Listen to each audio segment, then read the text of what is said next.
We are now in the fourth quarter of the year. This is a time for you to actually go ahead and really mop up all of the things that you should have done at the beginning of the year. If you had goals and objectives and things that you wanted to achieve by the end of 2023, it's still possible for you to achieve all those things. In a relay race, you have 4 runners. The first runner is extremely fast. They start the race off, they get the team as far as they can. The second and third runners are not as fast, but they're still obviously trying their best to get to the very end. They want to win. The fourth person is the fastest person in the race. They mop up everything, they go as fast as they can, and the race can still be won by the fourth person. Right now, you're in your fourth quarter. You can still win your goals and objectives. The opportunity is still there. The year is not done yet. We are only in October 2023. If you had not done very well up until this point, there's still opportunities to do that now. Today, I want to talk about the realtor's time management. Now, it's all about managing your time, managing what little time we have for the rest of the year. I'm going to give you some tips today that will enable you to really push through all of this distraction, enable you to meet all of your objectives, enable you to perhaps even set some new objectives for you to achieve before the end of the year. Let me give you some tips now. Everything I've learned from working with some really entrepreneurial clients, they have taught me so much and I've picked up so many things from them. So let me please share this with you so you can win the rest of your year. Let's go. Be the dictator of your life. Take control as much as possible of the outcomes of your day, of your week, of your month, of your year.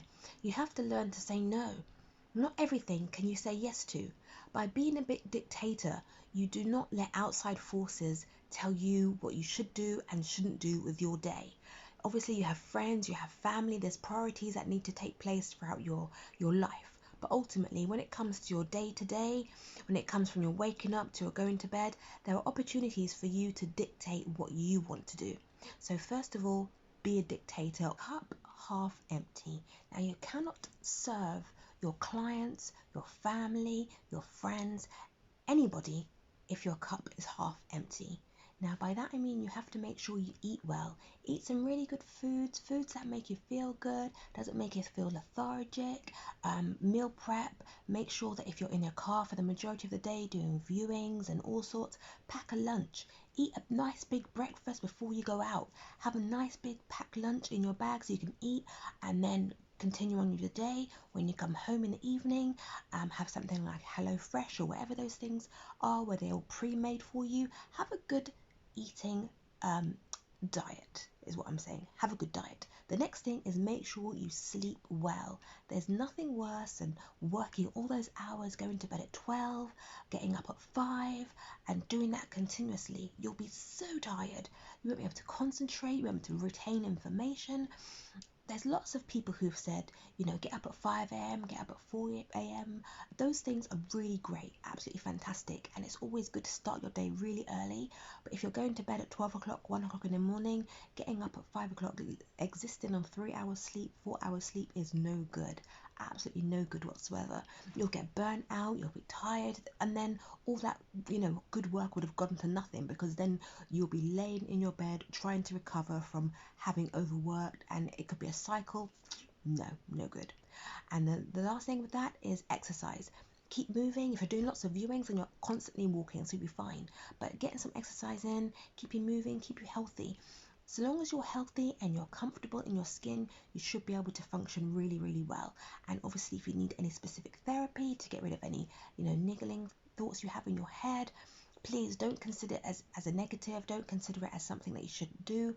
Therapy is extremely important. But, with your mind, you can't really mess about with that. Everything starts from the mind. Your whole mindset, the way you think, positive outcomes, negative outcomes. You are what you think. So let's get the mind right as well. Do, defer, delegate, or delete. Do. If there's something that needs to be done, just get it done. Make sure you've, planned out your day and it's something that needed to be done, just get it done. Defer if you need to, Defer it to later. It's not necessarily important. It's not urgent. It can wait till next week, week after. Defer it. Delegate it. If you have staff that you can hand it over to somebody else, because your time is precious, you don't necessarily need to do it. Give it to somebody else. If it's just entering information, if it's just uploading properties onto your portal, if it's sending out contracts, if it's all those type of things you don't need to be spending your time doing, get some sort of virtual assistant to be able to handle it for you, and move on. Delete. There's lots of things you may not even necessarily even need to look at. That's what spam folders for. Put it in the spam, get it gone, move on. There's lots of things that you think I need to do that, I need to do that. It's been on your to-do list for the last 5 weeks. It's not going to be done. Let's just forget about it, delete it, move on. How is your to-do list? How many things do you have on your to-do list? I'd imagine it's full, hundreds of pages of things that you need to do every day, every week, every month, every year, hundreds of things. What I suggest is that you set 3 things for the day. If you can manage more, great, but as a minimum you set 3 things that you need to accomplish for your day. Once you've done those 3 things, great, you can do some other things that are really good, but ultimately schedule 3 things from your to-do list that will move you forward to your goal every day. And then every day you're one step closer to achieving your goal. Then you have met your objective pretty much for the end of Q4, which is obviously what this video is about, and obviously what I'm trying to help you achieve. 3 things a day. So my name is Tanya Day. I'm a virtual assistant and online business manager. I've been working with many people in the property industry since 2012. I hope you're actually getting lots of useful information from today's videos and from my past videos that I've done over the course of the week and the month. I record videos every single day to help you to achieve more in your business and to get further along in your business. All of my perspective comes from working with lots of high achieving clients and seeing what they've done and implemented in their business, and I thought I'd be able to share those same things with you. So if you found today's video interesting, please press the like button, and it'd be great if you could subscribe to the channel. You don't have to press the notification bell because YouTube does a wonderful job of notifying you anyway when I post new videos. So if you wanted to email me, if you're interested in perhaps the services that I provide, which is virtual assistant services and online business management services, you can send me an email at tanya@clearviewadministration.co.uk. Just say no. Now, I thought, although I may have added this in the be dictator of your life, I actually thought this specific point needed a point for itself. Now, I was told a story once about Elon Musk. He had a meeting set up where there was probably about 4 directors and about 30 people in this meeting, and obviously you may not have been a secretary before I have. When it comes to getting directors all together for a phone meeting, a face-to-face meeting, it sometimes takes weeks and weeks of planning. They've had to cancel other meetings, delay other things in order to get all these people together. He attended the meeting, he logged in, I think it was an online meeting, he logged in, he saw all these faces in this meeting, and he said, no, cut the meeting. I need a few people in this meeting. I need to get bullet points, find out what's going on. I don't have time to be sitting here talking to all these thousands of people. No. And he cut the meeting off. Elon Musk cut off the meeting. Can you imagine? Everyone be like, but I've prepared this and I've prepared this and no. He's like, no, his time is precious. He's got things he needs to do. He's got things that has to get done.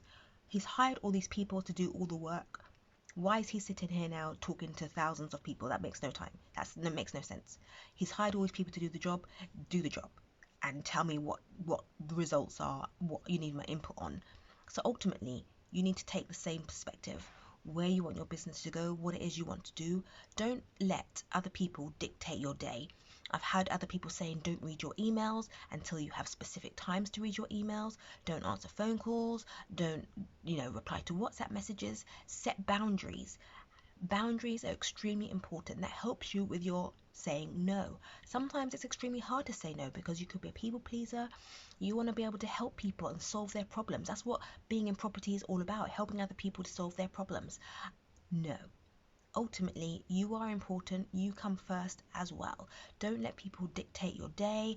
And obviously emergencies happen, things need to take place. Sometimes you don't have control over that, but as much as you can, use the word no if it doesn't serve you. I hope today's video was useful. Please watch the next video because I'll have some more tips and things I would like to share with you